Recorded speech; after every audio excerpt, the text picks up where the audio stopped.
Hello and welcome to the Gnostic Warrior radio show and podcast, broadcasting from GnosticWarrior.com in San Diego, California, to around the world. I'm your host, Mo, and today on the show, we have author and alternative researcher, Troy McLachlan. Troy is the author of two books, one called Saturn Death Cult and a newer one called Cosmos and Collision. In this podcast, he talks about an alternative natural history of the planet Saturn as an explanation for the emergence of fearful rituals and agendas believed by many to be practiced and promoted by occult elites the world over. He makes an intuitive attempt to link work mythology-inspired sex, murder, blood rites to the rise of the financial system dedicated to promoting a form of debt slavery as a means of maintaining said elites in their positions of power. You're really going to want to stay tuned for this podcast.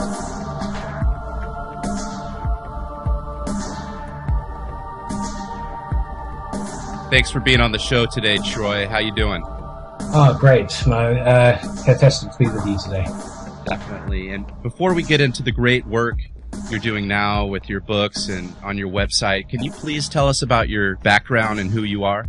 Yeah, sure. I was brought up in New Zealand. I spent a lot of time in Hong Kong after I left New Zealand in my professional career.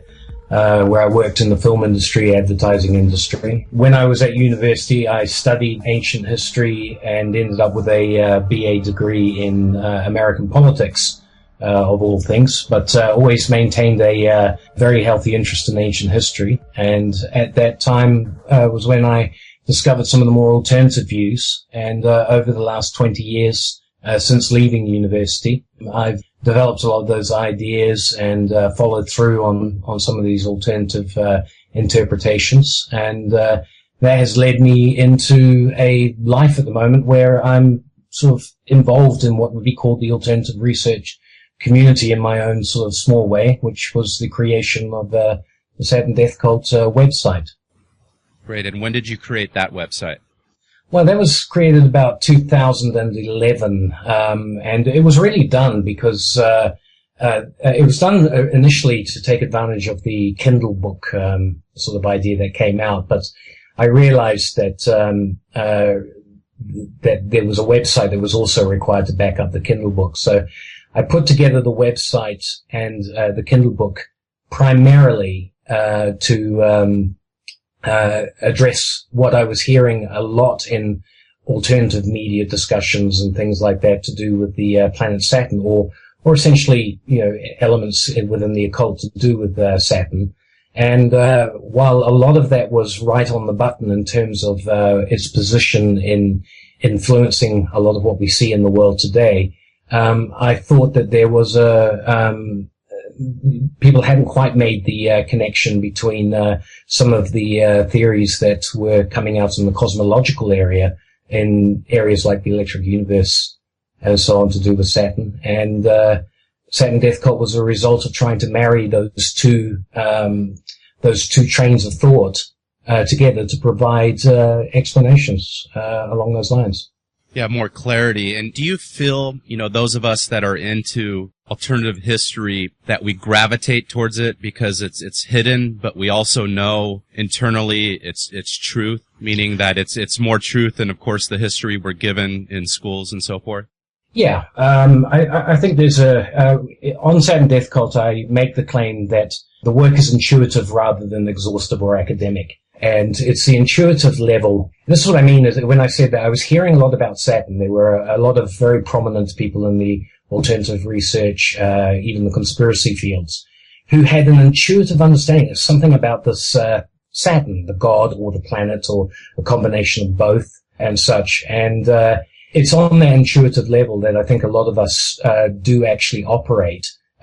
Yes, we fall into the trap where we go out and try and find facts to validate what we believe becomes our worldview, our thinking, and so on.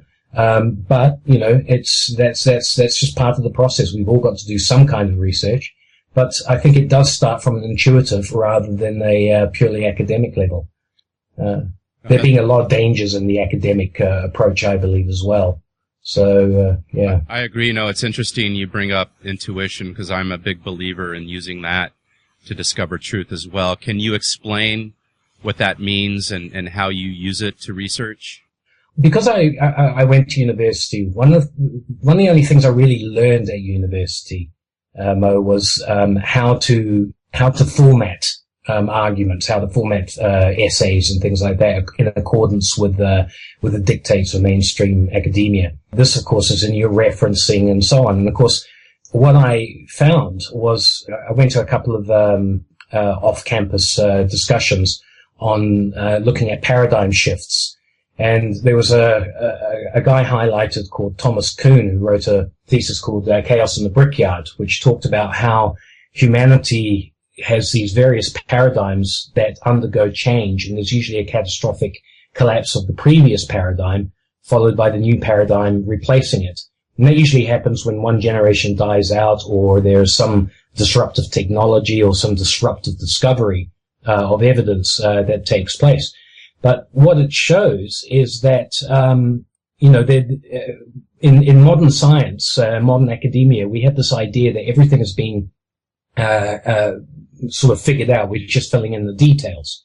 And what I learned earlier on is that there are actually other viewpoints. It's a bit like the Buddhist garden concept, where you go and look at a Buddhist garden from one angle, then you're encouraged to look at it from other angles. And what you learn is you're looking at the same thing, but there are many different angles that you can view from. And of course, modern science and academia is just one of those angles, and the alternative views is another angle. And where they conflict with each other is where things get very interesting. But there is an intuitive sort of idea, I believe, that there's more to things than we are actually being told. And if we dig deep enough, we can actually find that a lot of what is considered to be just straightforward fact and an established fact is often a veneer for a lot of people clubbing together to say it's fact, as opposed to the actual evidence dictating so. So this would be where a lot of people you had mentioned fall in the trap, where they might come across some research or things they might find on the internet, or even a lot of the books that have been written in the last 50 years is sometimes based on misinformation and propaganda that might be purposely put there, and people just keep getting misled, which is, of course, the whole idea of it, right? Yes, well, particularly in the historical disciplines. I can't think of another one that's another discipline that is more fraught, seeded misinformation. The old story of the victors write the history and so on, as we all know. And in my own experience, when I was at university, I was very keen on Egyptology. And it was Egyptology where I found that you get the most virulent extremes, almost emotional extremes of reactionary behavior on the part of people there, because they consider themselves an exact science. But there are so many contradictory elements in Egyptology that it just simply, from an objective point of view, it can't be an exact science with all these different interpretations that we have. But you get this, for those who are holding the seats and gaining the money from the taxpayer to work in those positions, they become very distressed if they're challenged in any way. And so therefore, we have a situation where what is truth is dictated by those who have a wage check to preserve, and knowledge as a result suffers.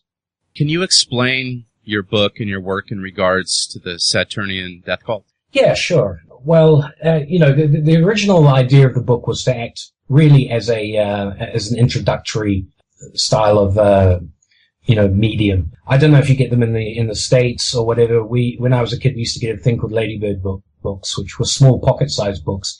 They had a very good illustration on one page, followed by some basic text on the other page. And I wanted to do something similar to that gave an illustrated idea of what I was talking about. So Saturn Death Cult is basically it's a brief illustrated introduction to the idea that ancient planetary catastrophes, as recorded in ancient world mythology, have been distorted to become the basis for a worldwide culture of control, one that has hijacked a number of world religions and is most certainly evident in a number of malevolent occult agendas and philosophies. And Saturn worship itself is a concept derived from a time when the ancients claimed the planet Saturn once ruled our skies as Earth's original sun. It provides many of the archetypes and symbols that we see around us today that are used as control and authority triggers. And in Saturn Death Cult, I find this particularly evident in the modern financial system, where the central banking model of debt-based monetary control currently exercises an almost complete grip over our individual and corporate lives. It's these control mechanisms, which are mostly centered around the role played by Saturn in the role that it played in an ancient event called Doomsday. This was a paradise lost event that has reverberated down through the human corporate psyche to this day. An event that has been exploited, I believe, and distorted to give credence and authority to these various control type belief systems that promote the various elitist worldviews that we see today. It's the regaining of this primordial paradise loss that my book Saturn Death Cult argues is behind an occult elitist agenda aimed at securing paradise for the few at the expense of the majority. However, what I also introduce into that, and I'm sure there's a lot of people that understand the more conspiracy sort of side of things, but I also introduce very controversially the cosmology, a cosmology involved in piecing together the book, which calls for the recognition of the ancient records. It calls for the recognition that the ancient records show that humanity witnessed a catastrophic arrangement of the solar system in which the planet Saturn, once a free drifting sub-brown dwarf star, was catastrophically captured by the sun, resulting in the rearrangement of the solar system into its current configuration. The most radical idea is that the Earth was originally a satellite of Saturn during its brown dwarf phase, and that the Earth and its inhabitants, so this means these events took place within human memory, the Earth and its inhabitants underwent huge cataclysms as Saturn was displaced from our skies by the much larger sun. And basically, I argue that any other interpretation of world mythology, which assumes our skies have remained as they are for billions of years, renders mythology to being a madhouse of incomprehensible fantasies, a byword for fiction. However, as I've mentioned before, a radical new cosmology centered around the electric universe model provides an alternative understanding of mythology and offers us a new natural explanation for the events we see described in mythology. And central to that is the role played by the planet Saturn in all this, and this is often called Saturn theory. And in my opinion, it explains why you see symbols like the all-seeing eye on the US dollar bill and other overt Saturnian symbols throughout our religious and secular establishments. So basically, we're governed by the as above, so below. There's always references in mythology and also, of course, in alternative history to the planets and them being assigned to gods. So this is how we're governed. Basically, they choose a certain planet or deity, and they in turn do the as above, so below, and that's how they control the so below. Yes, but what I argue for is that if you were to drop back, particularly 10,000 years ago, and you would have seen a very, very frighteningly different sky to the one that we see today. So to the ancients, there was actual, real, physical effects taking place on Earth itself in relation to how these heavenly bodies moved at that time. And central to all this was the planet Saturn itself, which became the god Saturn, and named the planet Saturn, but it was the original creative deity in mythology. Today, we get a lot of people who talk about sun worship. You're aware that a lot of ancient cultures are called sun worshipping cultures. Now, the reason that they've adopted the idea of the sun being the main sun god is largely due to the fact that mythologists realized that the creative power was centered around the planet Saturn, and that planet was, according to the ancients, situated in the celestial north. Of course, this was completely and utterly at odds with what they saw in the sky overhead. So by the late 1800s, you get a guy called John J. O'Neill who looks at the sky, looks at the mythology, and says Saturn worship or sun worship, original sun worship, must have applied to that thing that rises in the east and sets in the west. That can be the only explanation. There's nothing else. But in fact, sun worship goes back to the idea that it was always centered around the god Saturn, which is the Roman term, which is where we get the planet. In Greek, it was Kronos or Artemis in the Egypt, and various other Quetzalcoatl in other world mythologies. And if I may quote one of the leading researchers in this area, so that people understand exactly what we're talking about with the mythological record, Eduardo Cardona has this to say. I love quoting this in my interviews, so I think it sets up in people's minds exactly what we're talking about. And I quote here: "The evidence of myth, which points to Saturn having once occupied a position above Earth's north polar regions, is voluminous. There is not a race on Earth that has not preserved at least one account which states as much. According to this evidence, Saturn occupied a central position in the north celestial regions. It rotated and rotated widely, but other than that, it was immovable." Now, Cardona was saying this back in 1978, in relation to his studies. So the concept has been around for a long time, and certainly mythologists and so on understood that the creator god of mythology, the one that created and then brought catastrophe, was somehow linked to where we have the North Pole Star, the Pole Star where in its position where it is today. The Chinese have it, the Mesoamericans have it. They have this immovable sun that used to shine at night, which means that our current sun was present at some point, but the dominant object in the sky was this thing sitting way above in the northern celestial realms, where to the Earth's inhabitants it remained fixed. So the references to the sun god being the sun in the sky is either a misrepresentation or possibly propaganda that's been put out there to fool us into believing it's not Saturn. Is that kind of what you're saying? Yes, it's designed to support a paradigm. The paradigm being the uniformitarian idea that things change very slowly, and you can't have within human memory the sun relegated, the sun that we know today, relegated to a distant star, and Saturn promoted to the northern celestial regions without a complete challenge to the prevailing, astrophysics paradigm, the prevailing historical paradigm, the prevailing geological paradigms, all these sorts of ideas that change is gradual and slow, and certainly within human existence, it's hard, basically our environment has hardly changed. On the other hand, what we're proposing is that our environment has changed radically. Well, certainly mythology, if you step back and give it a natural, and just for a moment assume that they are actually talking about celestial bodies and not about amorphized gods, then what you get is you step back, you can see that for the ancients it was an extremely different and actually very, very frightening existence. It's interesting you bring up the North, and, one of the things I think about when you had mentioned Saturn in the North is St. Nicholas, and I know you talk about the rise of the Nicolaitans. Can you tell us about them?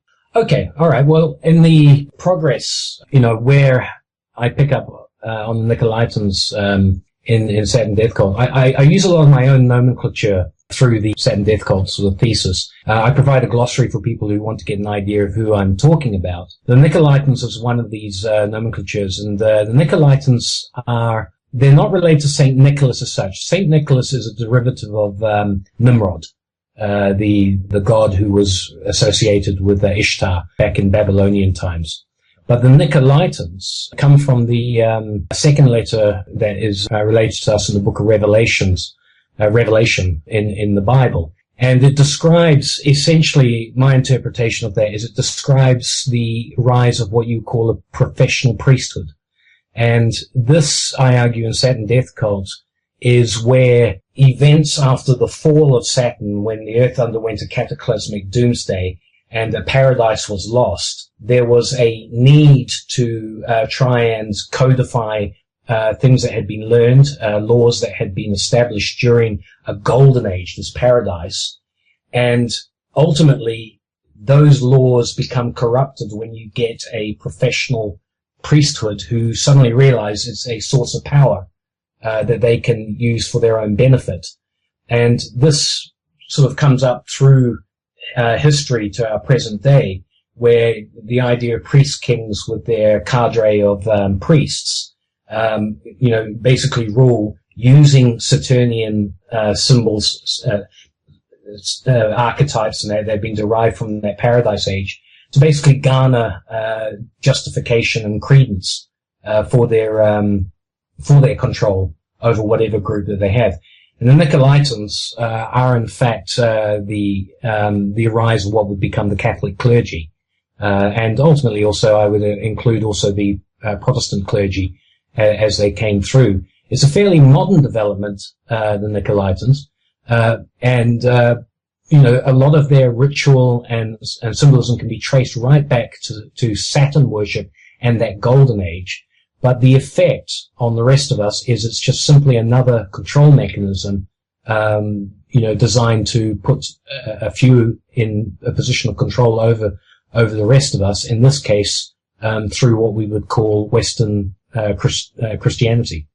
And this priesthood, do you believe, is still in control, or is there someone else that maybe is pulling their strings now? I think the priesthood is still there. I mean, the Pope is the priest king, and the Catholic clergy is still there, and the ecumenical movement and so on that seeks to sort of bring Christianity back under one roof and so on. This is all there. Crucial to understanding this, Mo, is what I'm saying is that we're talking about professional priests. We're not talking about people who are moved, although some of these people may be moved that way, but most people who are involved go into the clergy, go into it as a job. It's a way of making money. It's a way of gaining status and power and privilege. And of course, when you have a group of people who gain that kind of status, power, and privilege, they seek to protect it over the long term, as it comes down. So that particular organization that I call the Nicolaitans in Saturn Death Cult is definitely still there in the form of the Catholic clergy, the Pope. But it lost influence around about 1876, and particularly the moment when Napoleon Bonaparte took the crown in his own hands and crowned himself emperor, Holy Roman Emperor, which took the power away from the Pope. Very symbolic moment, probably apocryphal, but very symbolic as to the power the Church held. What replaced that was the rise of the merchant banker class, which had always been there. They were there in Venice. They were there in even going back to Roman times, and I argue a case that they are derived right the way back to Babylon. This merchant class of people. But the merchant banker class is behind what we now call the central banking model, and the financial system that derives from it. And it's that power which has usurped what the Pope used to have, particularly in Western terms. The Pope used to be able to anoint leaders, decide who was going to control, who would run countries. Now we have the central banking derived system of debt-based money that decides who's going to control through its organs like the IMF, various other financial organizations. They decide who holds the power because they hold the purse strings. And even the Catholic Church has now, we're finding the Catholic Church has shifted into that paradigm of control as opposed to the sort of more religious, ritualistic control they had for over 1,000 years. They've moved into the financial thing, and we're seeing that with all the scandals. They're just not very good at it. They're not as good as these merchant bank guys. So they're getting caned, in public over the scandals with the Vatican Bank and so on.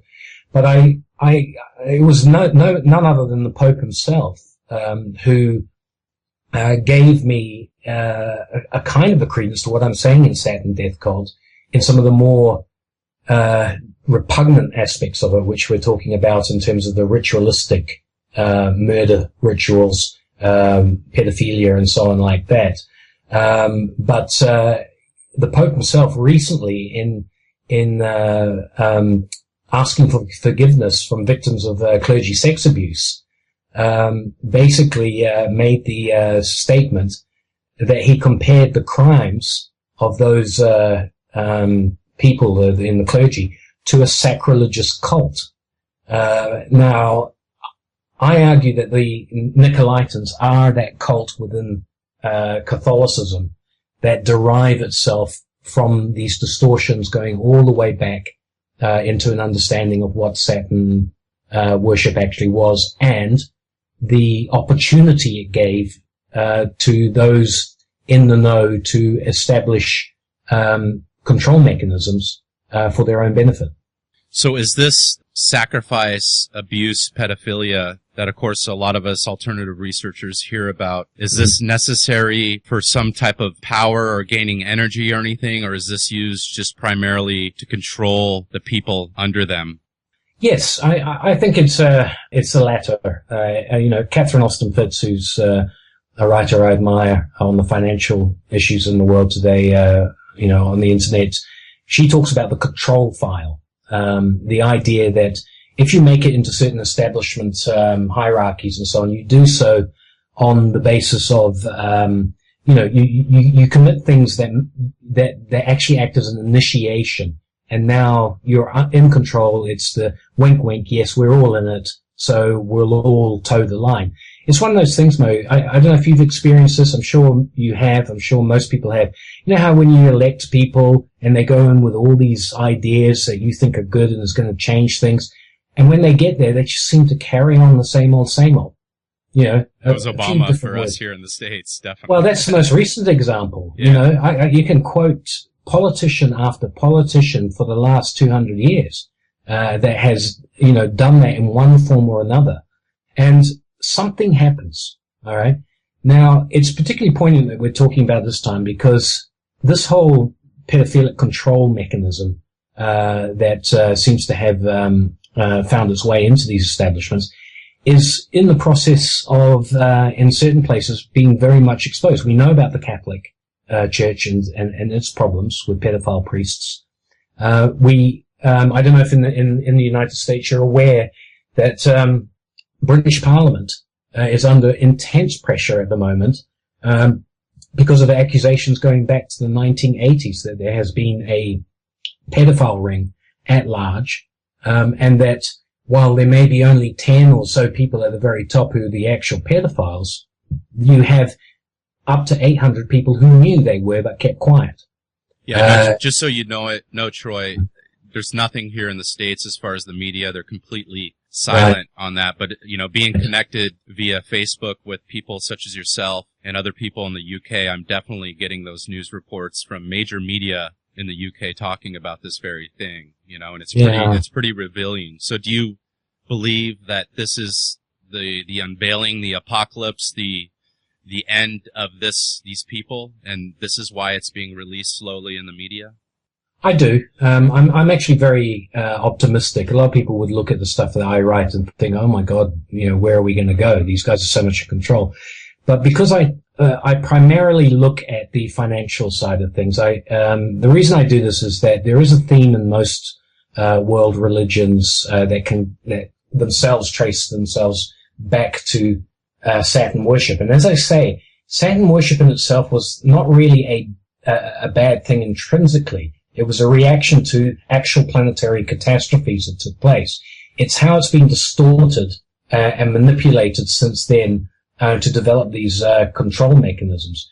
But the original sort of Saturn worship thing, what I would call the Silver Age of mankind, the Silver Age priesthoods, where people were looking for the idea of the rule of law and such being the primary expression of humans towards one another.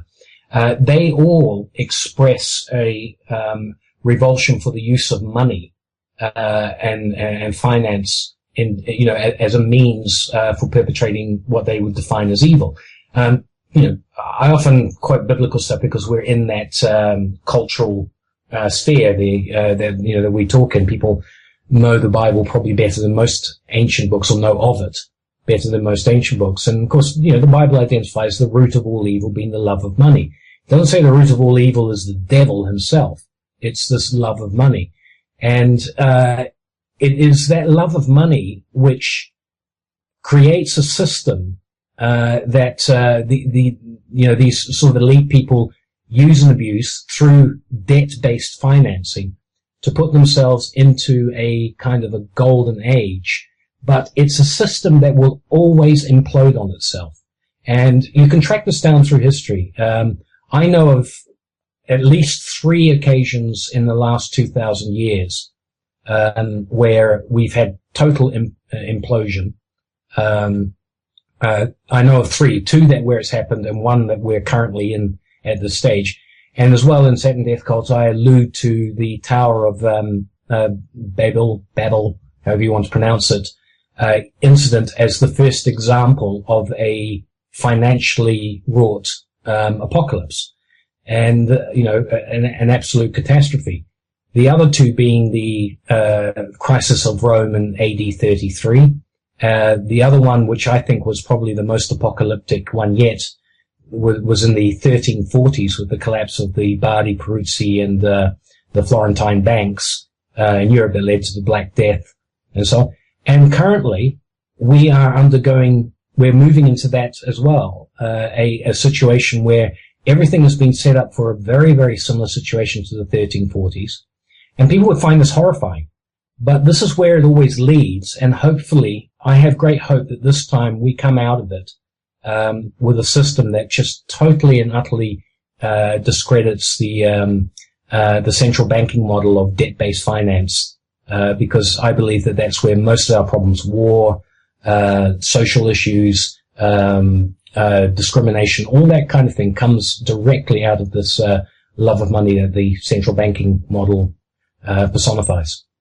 And, we talked about money as being a mechanism of control, and there's a lot of billionaires out there that, we could say aren't good people, and, they're just basically destroying the planet with their wealth, and everything that they've made is pretty much by theft and taking from other people or controlling people. Are these the same people that are going to rule if this age eventually is ended, the system implodes, and are these same people going to rule in the next age, or are a lot of these people just useful idiots, even if they're billionaires? Well, they want to rule. And there are people above them that, sort of want that, sort of idea. It's an interesting question because what you bring up, in alternative research circles, it's debated. Are they in control? Are they purposefully crashing the system to achieve an agenda, a population, decrease, rewilding of the earth and the earth under their control? Or have they actually lost control? And we're going to see population decrease anyway, a catastrophic event, but these people will go down with everyone else. I think what people have to look at, what I expand more on my interviews and I write about in Saturn Death Cult, because it's only an introduction, is the nature of what drives this concept of an elitist agenda behind the scenes. For a lot of people, they just don't go with the idea that there is a controlled, conspiracy, we'll use that word, behind the scenes. I don't think that there is a one, sort of a Blofeld run type conspiracy, where there's a central control or anything like that. I argue for a culture of conspiracy. And I argue that that culture is derived directly from Saturn worship. And what we have to understand is that Saturn worship is centered around a lost golden age. And it's this lost golden age that people who move into wealth, who have this love of money, and perpetrate these systems, that's what they're trying to capture. But they're trying to regain this golden age. But they're trying to do it on their terms.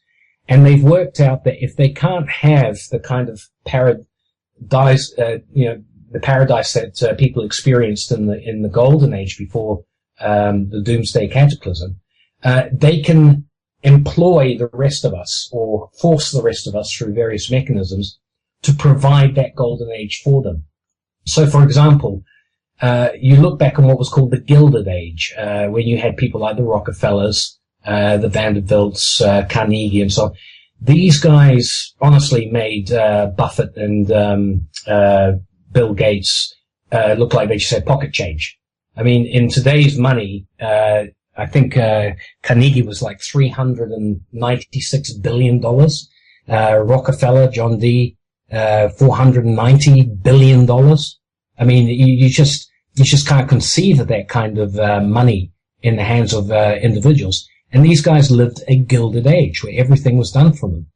And what I try to explain is that when you go back into the mythology of the paradise that was lost, if you take, for instance, again, I refer to the biblical thing, the loss of paradise resulted in one particularly important result, and that was, from now on, you will only be able to make the earth yield its fruits by the sweat of your brow. And what I argue for is that there is a group of people since that time, since the golden age, when you didn't have to make the earth yield, where there was a perpetual harvest and food just wasn't an issue, that in the new age where food and living became a battle in terms of cultivating the earth, there are a group of people who just simply don't want to do that. They would rather have the lifestyle of the golden age. But if they're going to get that for themselves, personally, they have to organize other people to do all the work.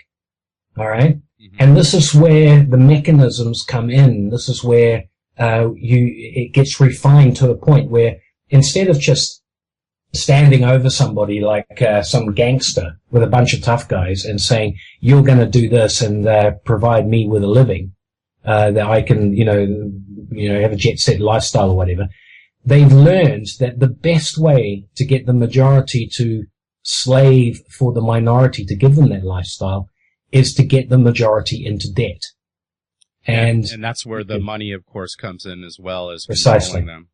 Yeah. Gotcha. And I you could read countless stories, and even today, people are willing to almost kill their own mother and sell out their children for a paycheck or their current job. And I'm sure this has been repeated numerous times throughout history, where it's obvious that through money and debt and other ways, it's easy to control people. And what I want to say, Troy, is here in America, and I'm sure that in many countries these days, most of the populations have no idea what we're talking about or really what is going on in the world.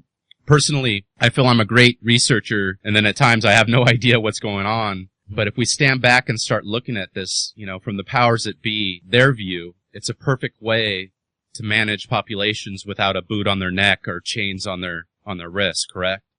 Correct. Its one fault is that it will ultimately implode on itself if it doesn't keep expanding. All right. If you don't keep bringing in a greater amount of the majority into the equation, it will eventually implode on itself. And I think we're at a phase of that at the moment. Yeah. Then unfortunately, my belief is that when it does implode, of course, a lot of us on the bottom are the first ones that are going to be that die, right? Absolutely. And I am a great believer in what you may have come across in your research as what they call a breakaway civilization. I do believe there is a certain amount of preparation going on, whereby it's noted or assumed something catastrophic is coming to this planet. I think that through the what do they call themselves again? The kind of people that influenced the Nazis with their policies of racial purity and so on. The word's just gone out of my mind. No. It's a term that describes birth control, population control. Yeah, it's population control. There's a special term for it, and it's sort of like breeding of proper people. This kind of thing. Okay. But within that paradigm, and I'll probably think of the word after we finish the interview, as it always goes. But within that paradigm is the Malthusian concept of the Earth having a carrying capacity of only 500 million people. And implicit in that is this idea that, we got, we've got to get rid of X amount of billions of people to get things back in balance. In other words, humanity is just a part of a balance that can be controlled by a central, group of people. And these people are definitely positioning themselves to be that control.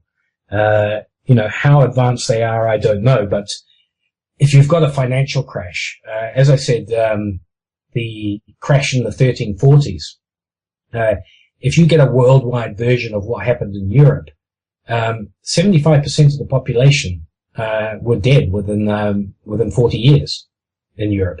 I mean, you have towns that were a population of 700,000 within 3 months were reduced to 7 people.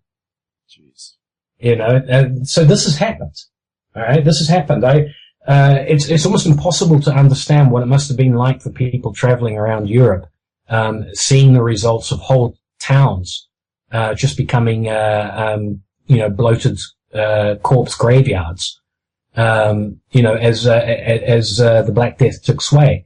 Now, the Black Death only really took hold simply because people had their immune systems had been ravaged by a lot of famine. The famine had been created by the financial collapse from the Bardi, Peruzzi, Florentine banks, who had been engaging in derivative financing, exactly the same kind of crap that we see today in the financial world. It's no different. They give it different names, they dress it up in different brochures and glossies and things like that. It's the same practice that always leads to this. So, if history even rhymes, as it said, we're in for some pretty nasty times ahead of us. I just hope that as a result of that,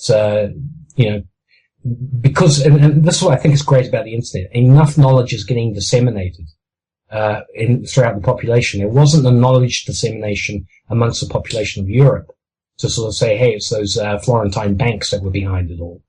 But we do have the internet now, and hopefully enough survivors will be able to recognize that curse, if it ever raises its head again, and do something about it in the future. Personally, I see that being a real difficult thing, here in the States, and I'm sure in many of the Western countries, we all depend on the mighty dollar, and it's just crazy to imagine that, my family, we don't grow anything, we don't raise any crops or animals to survive. We completely depend on that. So, yeah. And I remember that word, eugenics. Eugenics, all right? Gotcha. Yes, eugenics is the thing that, even though what you were just saying about the types of crops we have and so on like that, it's all about a centrally controlled system of human development. Where it's, we see this advertised in films and so on. Logan's Run is a movie that sort of is a future version of what it seems to be the prevailing idea of how people would like this planet to go in terms of humans on it. Yeah, I don't know if you've seen that movie. It's escaping my mind right now. Oh, Hunger Games, and it kind of it reminds me of how you're talking about, where there's this big apocalypse and people, the remaining slaves and plebs and citizens, whatever you want to call them, they're kind of put in these various camps that have numbers and so forth. And then the elite live in little isolated pockets that they get all the technology, they got everything, and then they just use these, puppet populations, these slaves, to do whatever they want. And it's literally reminds me of a hell on earth. And yeah, I'm very aware of, the Hunger Games concept and so on. And I think that this is sort of it plays on people's fears. I still come back to the fact that, it's like Anthony C. Sutton, who broke a lot of the information as to how much the financial world was behind, for instance, the Hegelian dialectic manifestation of Soviet Russia versus America, kind of what we're seeing a rerun of today. But they build up one side, finance another side, bring them into conflict to get the change that they want. This is pure Hegelian dialectic. Anthony C. Sutton, professor at Stanford University, showed this in a book called National Suicide.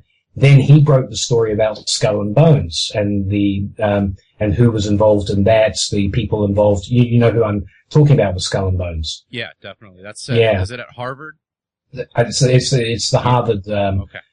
Yes, it is Harvard, not Princeton, isn't it? Yes, it's Harvard. Okay. And but he makes a very good comment, Anthony C. Sutton, in that one thing about these people is they fight amongst themselves and they live in a fishbowl. We're on the outside of the fishbowl looking in.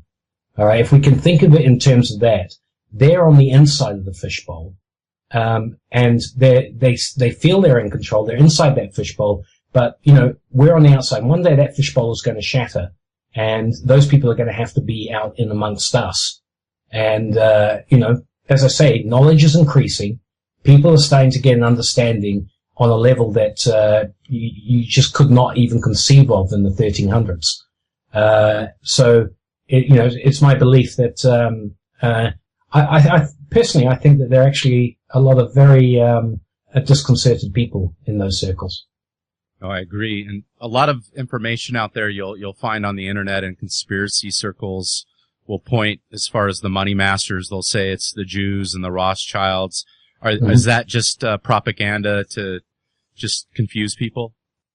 Yeah, there's an element there, particularly the Jewish question. The Jewish question really, in my opinion, only takes on any kind of validity when you start talking about political Zionism, and its influences. But then that is just a subset of a much larger, sort of a control, strata, that, you mentioned the Rothschilds. Yes, they're a Jewish family, but they're primarily a banking family in their time. And to be perfectly honest, the research I've done on the Rothschilds, it comes down to one Rothschild, Nathan Rothschild. He was the driving force. The other guys just wanted to have a life, like a lot of us, where they go on. He was the one who was obsessed by money and set up the whole, sort of Rothschild dynasty as we know it today. And then, of course, these entities corporatize and they become a self-protecting organism in their own right, very much along the lines of what Hegel talks about in his philosophies and so on, where the corporate body becomes an organism in itself, and they have this kind of influence. I think it's a distraction at best when people start looking at their Jewish neighbors and saying, are you in on it? It's at worst, I think we've seen where that can go sometimes. I agree. And that's, constantly I get those comments on my blog when I write about various subjects, and sometimes on the Freemasons, and they'll always say it's the Jews that are behind everything and so forth. And right. These secret societies, as mentioned, the Skull and Bones. Mm-hmm. We have, of course, the Freemasons, which are worldwide. You can find the Scottish Rite in Russia. You can find them over in the UK. You could find them here, basically right across the street from the White House. Yeah. What do they play in this agenda? Are they basically kind of pawns used by the powers that be that control their strings, or are they the powers that be? I believe the former mostly. You see, to me, what controls is the culture rather than an individual or a group. It's a way of thinking that is the overall controlling mechanism, rather than somebody sitting in a chair pulling strings, puppet masters type thing. And of course, the most virulent form of thinking is what has been refined into the central banking model. Now, if it comes back to what we're talking about, Jews, Masons, and all this sort of stuff, I mean, there's a great argument there for my own ethnic group, Scottish, for being a rather controlling and nefarious bunch of people in terms of many of the individuals who have been prominent in the founding of the financial system. Probably even a greater influence than people would aim at the Jews. Carnegie, John Law, I could list off quite a number of names if I actually gave it some thought, and they're all Scotsmen. And yet we don't see sort of the great Scottish conspiracy, because we understand that these people were acting out of self-interest. And, it's the same with the Jews. I think with the Masons, the Masonic control is, definitely insidious. It's something that goes against the concept of the rule of law, because it places certain people under a different law, to others.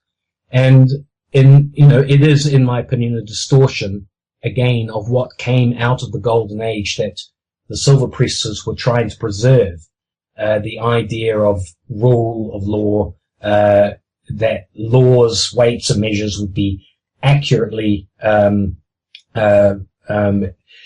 embedded in society, and people would always have recourse, no matter what their status, to the law. Masonry subverts that. Any kind of society like that tends to subvert that idea. And, from that point of view, it does stand as just another element in this culture of conspiracy that elevates elites over the majority. I know Hitler, I don't know if this is true, but he had spoke out against the Freemasons, and I believe he basically kicked them out of the country. Have you found any validity to that statement? Yeah, and I'm just purely going by memory here when it comes to Adolf Hitler.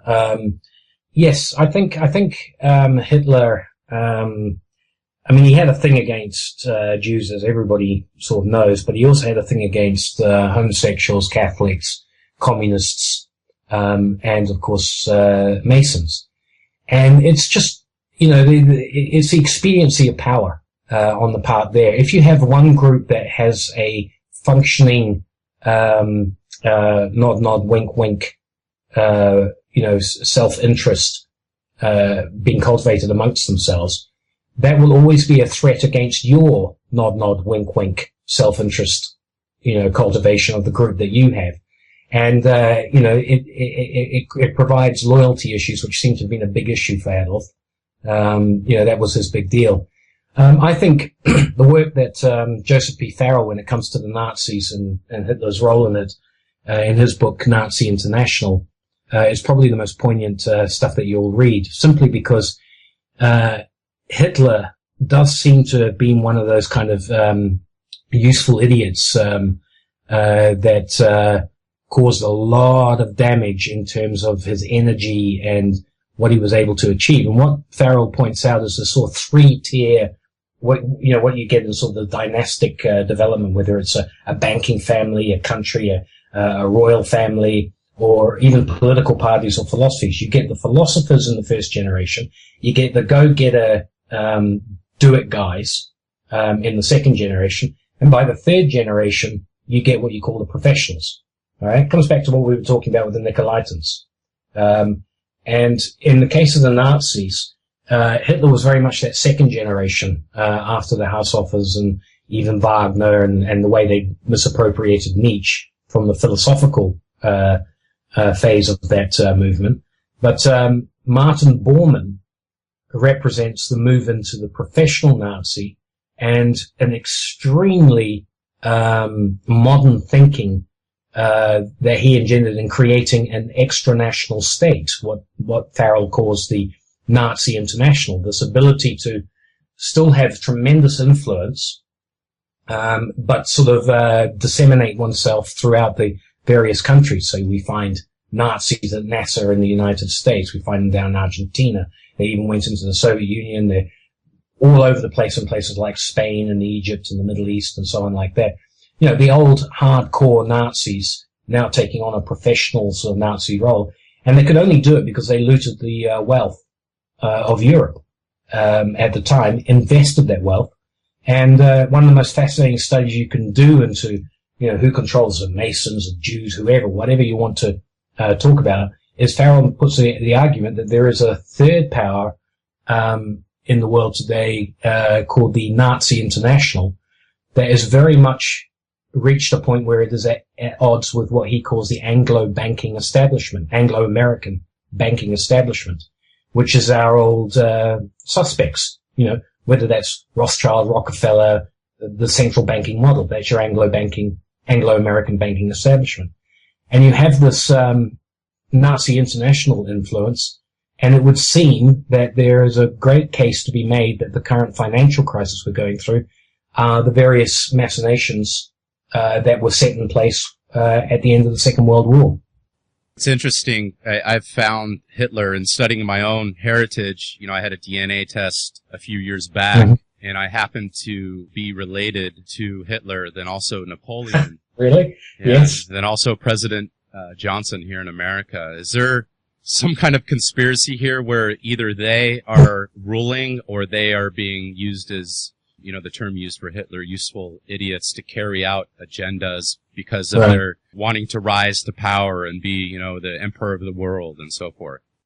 I could be wrong, so correct me if I am, but I think what you're referring to is sort of what is often referred to as the bloodline. Correct. Arguments of, conspiracy and so on, that things are centered around bloodlines. It's a very fraught area of study, but my indication is yes, in fact, there are certain bloodlines that pop up, and to be perfectly honest, to give an overall side of things, again, I would look at the work of Joseph P. Farrell with his Babylon's Banksters and Financial Vipers of Venice series, where he intimates in there, well, he doesn't intimate, he basically shows that if you're going to talk about bloodlines, it goes all the way back to Babylon. This is the center. This is where it all starts. In Saturn Death Cult, I make mention to the biblical story of the establishment of the statue of gold on the plains of Dura. This is something that the prophet Daniel wouldn't partake in, and Meshach, Shadrach, and Abednego, they didn't either, and they were going to, be burned to death for not bowing down to the great gold statue. It's all metaphorical references to a gold standard, a financial standard based on gold.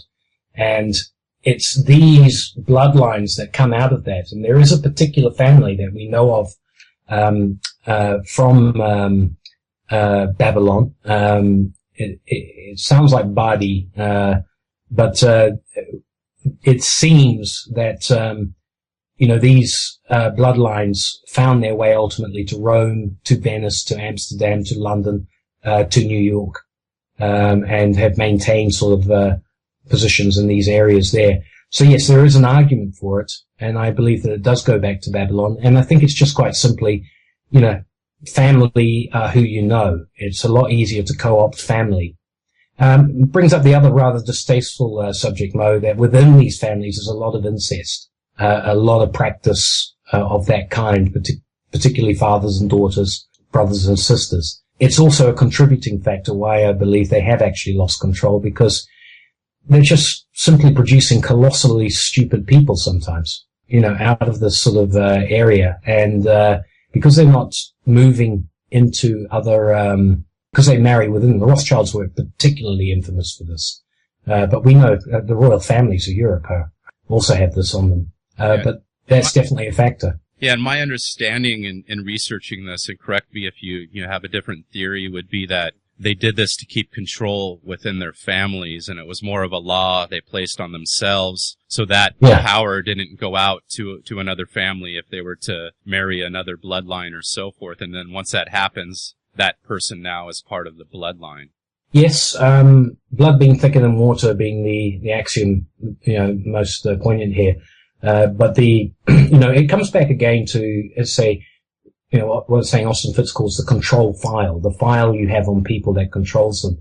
And when you start looking into, the more sort of Halloween type, stories of rituals and ritual murder and so on, and incest rituals and so on like that.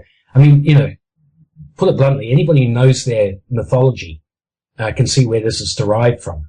It's Saturn eating his own children. It's Zeus marrying his mother. It's just all over the place in mythology.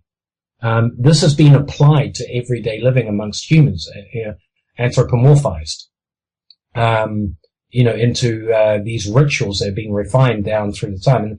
And it's a lot easier for a father to lead a son into acts, than it is for, a man to lead an up-and-coming stranger who's from another family. Do you know what I mean? True.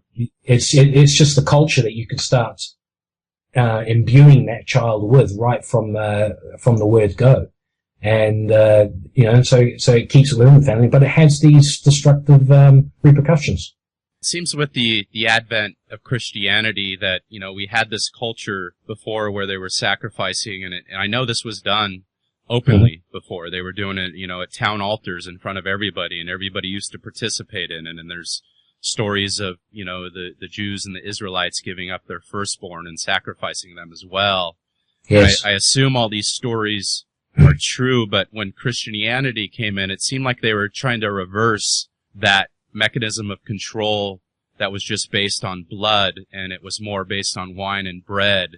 And it was almost like they were trying to domesticate man again. You know, we had the Old Testament and everybody's warring against each other, and I know that hasn't stopped. We're, I think, 3,000 years into this war, and what I sometimes call a race war and a worldwide war that has never ended. But they're trying to domesticate us humans, which some of us might be their cousins, these bloodlines and so forth, to where we're able to possibly manage ourselves and get into a golden age, even though we might know we're plebs or citizens or slaves, that we all kind of cooperate with the plan. What's your thoughts on that, Christianity being more of a domestication of mankind? You know, you get slapped on one cheek and you turn the other cheek. Yeah, I think, you know, Christianity as it relates to the figure Jesus Christ was very much looking back at the old ancient system, which is anathema to the central banking model, which was called debt forgiveness, the idea of Jubilee. Every 49 years, all debts are forgiven.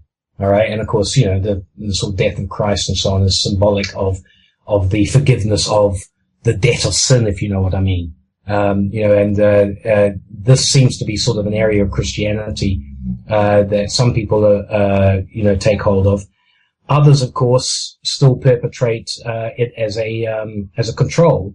So what I was talking about with the Nicolaitans having arrived later on in the scene. The Book of Revelation, it's supposed to be the words of Jesus Christ given to John, where he says, there are Nicolaitans amongst you, but like you, I hate the Nicolaitans. All right. In other words, the Nicolaitans are very anti the Christ concept of you know, people living under a biblical law and, you know, God being the law itself, as opposed to a professional class of people deciding what the law is and such. But Christianity has certainly morphed into, you know, what you were talking about there, this concept that you have of sort of domesticated populace. It's certainly used to keep people in line. You know, unfortunately, that seems to be the experience for at least the last 1,500 years of what we would call Christianity. I want to go back and talking about a little subject, a dark subject that a lot of us can't even imagine happening, and then it's going on out there, and a lot of us have our own children, and we can't even imagine hurting or killing an innocent child. And why is it that other people can and do harm children like they do in some of these rituals, sacrifices, and pedophile rings? Are they just sick people, psychopaths? Yes, primarily you would have to be along those lines, although people who are not psychopaths are perfectly capable of doing, you know, totally evil things. It's a degree of guilt and compassion they have for their victims that differentiates the psychopaths. But how this came about, Mo, because it's definitely there in the Bible. It's been around, you know, since ancient times. We know the Phoenicians were doing it. Of course, we can see it in mythology. The way it's described, you know, as I say, I put that down, mythology, as a record of planetary catastrophes, the movement of celestial objects. When you anthropomorphize, turn those objects into human-like players on you know, in the drama of the gods and so on, then it takes on an extremely insidious sort of connotation, because, as I said before, we see Saturn devouring his own children. We see Zeus committing patricide. We see incest. We see all kinds of manner of things, which, from a anthropomorphized viewpoint, we've turned them into human players. You know, it's downright disgusting to the average person. Yet provides a pretext for other people to exercise at the highest level of this thinking. You know, their claim to authority, you know, within the whole Saturnian you know, paradigm. It's almost, forgive me to interrupt you there. Basically, these are my slaves. I'll do what the fuck I want with them. Yes, and in the process, you are, of course, for those that join you in doing what you know you want to do with them, you are creating a control over them. You're all in it together. All right, it's a bonding mechanism as much as anything for those that you have in control, and it works.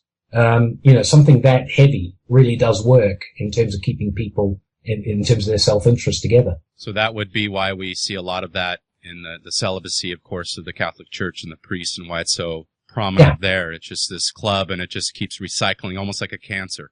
Yeah, it's the grouping sort of idea. It's the collective mentality that a lot of people have, that I can be justified if enough people agree with me, and I can get a critical mass in terms of how many people agree with me to do it, and so on, and then we can use whatever influence as a group to pursue through. An interesting thing happened to me recently in terms of my website, Mo. I started getting a huge upsurge in traffic about, was it about a couple of months ago?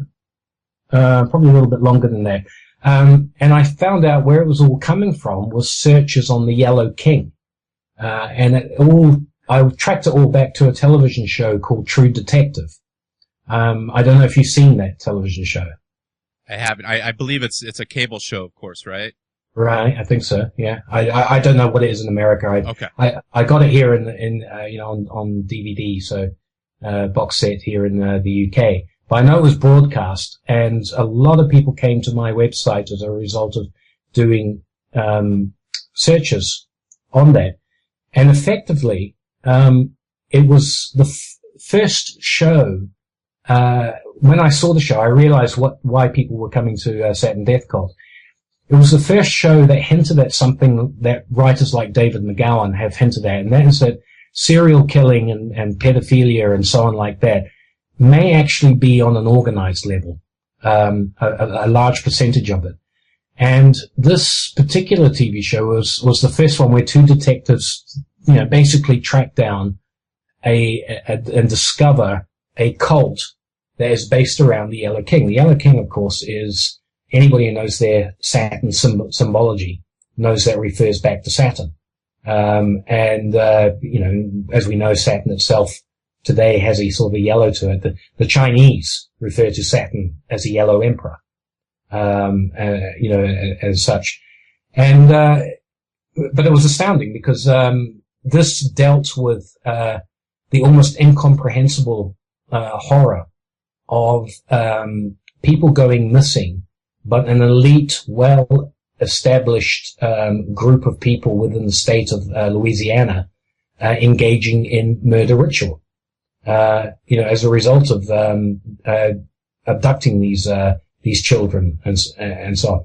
Now, we only have to go back through history to guys like Gilles de Rais, the French medieval guy who is believed to have murdered as many as 350 or 360 children during his time in occult rituals and just basically a ritualistic approach to murder. But I was fascinated because that was the first time. Usually they perpetrate the idea of the serial killer being a lone nut getting out there. But Dave McGowan in his book Programmed to Kill, and also in some of his later stuff, has laid out a case, particularly in the United States, that there may be an organized element, certainly behind pedophile rings, as the Franklin scandal case completely shows, but to the level of actually trying to traumatize society with, sort of organized serial killing that is then pinned on patsies. That's interesting.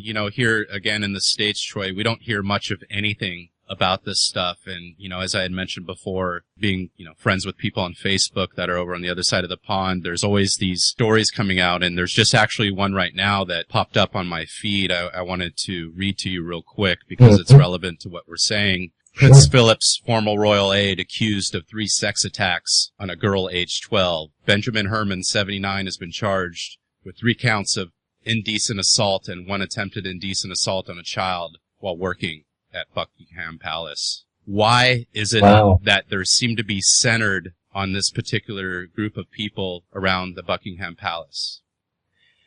Well, England has a distinction. One royal back in the Middle Ages was such a prolific kiddie fiddler that a bunch of barons got together, kidnapped him, took him down to a castle and executed him with red hot pokers up his anus as a way of getting back at him. There is a proclivity within certain circles.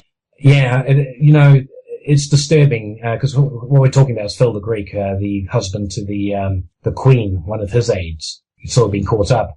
You are aware of the Jimmy Savile scandal? Of course, yeah. Over there, right. Yeah, well, he was a knight as well, right? Yes, and he was more than just an associate of the realm during his time. He actually enjoyed personal, acquaintances with Prince Philip, Margaret Thatcher, a lot of the big names from his era in British politics. Why it happens with these particular groups of people? I mean, I keep harping back to the Bible because it's an interesting source when you look at it through these eyes. And it's very clear that the house of David, there's probably only about 3 kings that came out of that lineage from the house of David that did not have something said about them, and he reigned and did more evil in the sight of the Lord than those before him. They all seem to be in some way degenerate, in this account. Of course, Jesus Christ claims heritage from this particular lineage from David. Correct. So you've only got Solomon, and I think Jehoshaphat and Jehu as, down the line good guys doing what God wants. I mean, even King David himself murdered an aide of his so he could get his wife, and then, had a 12-year-old virgin on his deathbed to try and revive his spirits. So, we see this kind of, this contempt for the rest of us, in royal circles down through the ages, whichever era of history you want to look at. They seem to develop this contempt of us, which is simply there for whatever it is that they want to satisfy or achieve.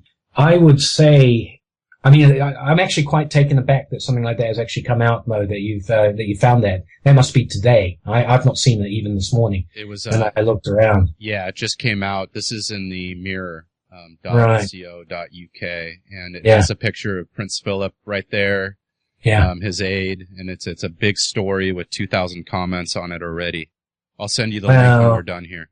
Yeah, it's interesting because, when I very first started really looking into this, it's a heavy topic. It's one thing to bang on about the financial debt system and how money is the root of all this kind of stuff, but the consequences ultimately end up in these, the sort of pedophile, rings and so on like that, where people are so powerful, there doesn't seem to be anywhere else for them to go to express their power, than to sort of take on the ultimate taboos of society.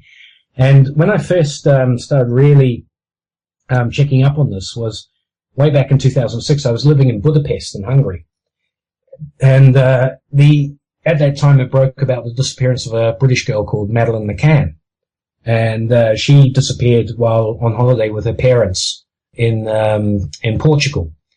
And I remember at the time, something in the back of my mind, I remember Portugal had been stung with a massive pedophile scandal that reached into the highest levels of government, the media, the police force, the whole works. Basically, they had an orphanage in Lisbon that had basically become a brothel for pedophiles. It broke with a lot of concern over that. And then, at the time of the Madeleine thing as well, I was aware that the country of Belgium had almost come to a standstill over protests over a pedophile ring that reached into the highest levels. And it was a result of the capture of Marc Dutroux, who let 2 underage girls starve to death in a makeshift dungeon that he had under his home while he was in jail for car theft.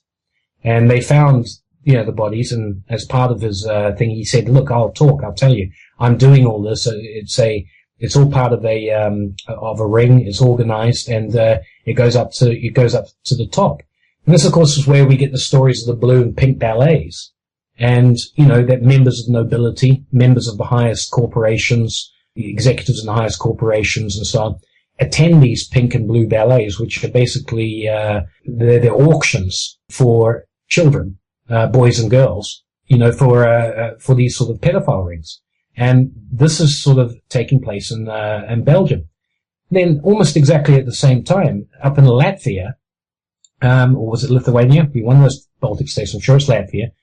That too exploded into a scandal, where politicians were found to be, kiddie fiddling and, all kinds of problems, up there with regards to that. And as a result, it just sort of, just these stories that were enough to know that, hang on, you've got an ancient record that says this is happening. You've got a record of it through the Middle Ages with the popes and various people like that. You've got a record of it in ancient Rome. You've got a record of it in the 1800s. And now in the modern era, you've got a record of it in the very seats of power. There is a continuity of allegation here that means we have to take it seriously. Something is definitely happening in these higher realms that, to the average person, we just can't conceive the depravity involved. Yeah, and when I look back at those, those mentions you made in history where this had happened before, you had said Belgium and so forth, but we all know, a lot of us in the alternative research crowd in history, that most our media today is completely controlled. So for this stuff to be now getting out there with the control they have on it, it seems like this is, again, the apocalypse, what I call the unveiling of all these people where, they keep putting these people in the media that are pedophiles that are very close to the Queen and to Prince Philip, who, of course, Prince Philip he's the Grand Master of Freemasonry, the United Grand Lodge of England. So, and him and Prince Michael, isn't it, that are high up in that particular. Yep. Mm-hmm. Yeah, so it'd be, the old saying, birds of a feather flock together. What are the people there going to do in regards to this? Do you think that this is just going to be news things and people go to jail, or is this going to bring more heat on the Queen and Prince Philip? Oh, that's a tough one. I think it actually will. If it goes where I think it could go with certain stories, particularly in royalty and so on like that, and particularly what's happening with the politicians, people they've been associated with, it could see a fall of the monarchy. To just change one group of actors for another within the same paradigm, though, would be a disaster. Without sort of trying to get all sentimental or anything like that, if there's a model for where I would like to see things happen, it would be the United States founding the American Revolution. I had a lot of time for what happened back then, because it started out as a revolt against taxes, the money system that was being imposed on the colonists and so on. But the values and morals that were held within the Declaration of Independence, these kinds of things, the United States has that as an existing model to revert to, and the rest of the world could follow up with that. I mean, between the English and the United States, we have the Magna Carta and the concept of the rule of law, where we're in England, because I am British, even with the Kiwi accent that I've got. Within Britain, we have this part of our history where we executed the king as a matter of law. It's very controversial, the circumstances, but we showed that nobody was above the law. That if you break the law, and the penalty is execution, you're going to get executed whether you're a king or whether you're a beggar on the street. And that's, to this date in history, we're still the only nation to have ever followed through on that as an example. But we've lost it as in terms of practice. Same thing in the United States. So we have models that we can go back to, and hopefully they will prevail. I keep coming back to this, Mo, the fact that you and I can do shows like this. I don't know how many people are going to listen to this, but compared to 20 years ago, however many people, that's how many, this would have just been a telephone call between you and me once. I agree. And I believe, we're heading into a different era, and this is an unveiling. It's always darkest before the dawn. I want to give the listeners out there some hope. And what I believe is that not all the powers that be who are controlling are bad, and that there's going to be a slow change from the old guard to the new guard. Can you give some of the listeners out there hope before we wrap it up here today? Yes, certainly. Well, the Golden Age was personified by the god Saturn bequeathing light into the world. In my scenario, that is the planet Saturn flaring up, and you started getting a world that went from darkness to having light and growth and so on. But with that as well came the idea of law, rules, measurements, and so on that would be applied to all. Everybody was equal under, everybody had the same measurements. And if I have any hope, it is that a new golden age represents a time when we will go back to where everybody can trust the law to be applied to all equally. We live in a world where that is not happening at the moment. Bankers can get away with literal murder while somebody caught for the third time, with a bullet in their pocket, some dope is sent away for life. So when we get to that stage, when we start applying the law, no matter who you are, equally to everybody, and we can establish that law as rock solid, I think we're moving towards something like that. I think people have had a guts full of one rule for one people and one rule for another. For the audience out there, where is the best place to find your great work and your books, Troy? Well, SaturnDeathCult.com. So Saturn Death Cult, one word.com, will bring you to my site. You can buy the Kindle book. The sales of the Kindle book help support the site, pay for it, and there are added. There's a lot more extra stuff on the cosmology side, the science side, in the book than there is on the website. But for those that want to get the full gist, as I say, an introduction to this very complex and very, very different take on our solar system's history and the history of humanity in general, SaturnDeathCult.com. Great. And you also have another book. Can you just briefly talk about that? Not a whole lot. Yes, Cosmos and Collision. You can go to cosmosandcollision.com. It's available on Amazon. It's kind of a prequel to Saturn Death Cult because it discusses what was happening in the solar system before the arrival of Saturn and Earth and what was there. It postulates the possibility that the moons of Jupiter could have been liquid worlds with the possibility of supporting life.